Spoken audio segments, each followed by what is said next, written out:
In the last decade of life, Safari has focused not just on providing the easiest to use and most elegant browsing experience, but also the most innovative. These are the kinds of innovations that Safari has brought: private browsing, blocking of third-party cookies for privacy, making the web easier to read with features like Reading List, and the HTML5 audio and video tag, all Safari firsts. And the engine in Safari, WebKit, is used by over 1.5 billion devices.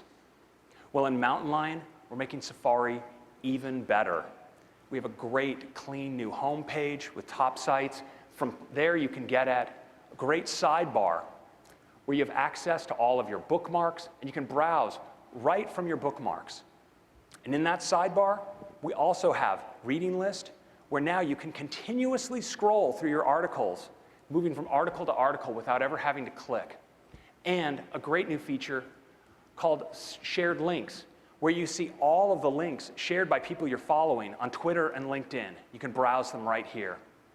Now, in addition to these end user improvements, there's also a lot going on under the hood.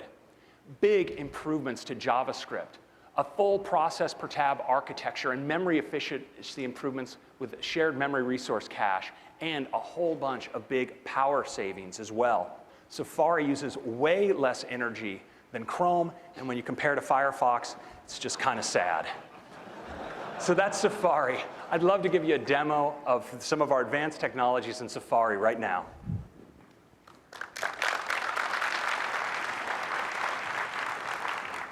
So let's start with responsiveness. And I'm going to go now into Mail.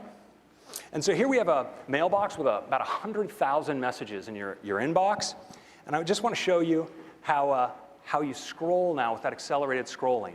Perfectly smooth, incredibly fast, almost 60 frames a second whenever you do it. It's just epic. And when you look here at scrolling through a conversation, this is a conversation with 26 messages in it. Again, just super glassy smooth, super fast. It's really, really nice. Let's take a look at that in Safari. In Safari, we've improved scrolling for more popular websites and actually optimized heavily for Retina displays. So now it's just super fast, super smooth.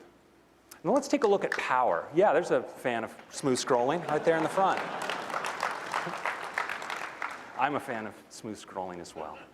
So let's take a look at power usage. I have a power meter up here that's showing CPU activity in Safari. And you notice right now it's quite low because we're not doing anything. But let's go into a website that's going to use a lot of power. And you notice the power meter shoot right up because we're doing a lot of animation here, using a lot of CPU, and that's okay. That's what the CPU's for. It's doing something cool for me right here. But very often you'll have something like this happening in an ad off in the corner. You've covered this window up, and yet it's still draining your battery life. You don't even realize it. Well, now with this technology we call AppNap, we keep track of what's going on and what things you actually see to decide where to direct power. So watch what happens when I bring up this iTunes window over the Safari window. Power drops right down. That's extending your battery life.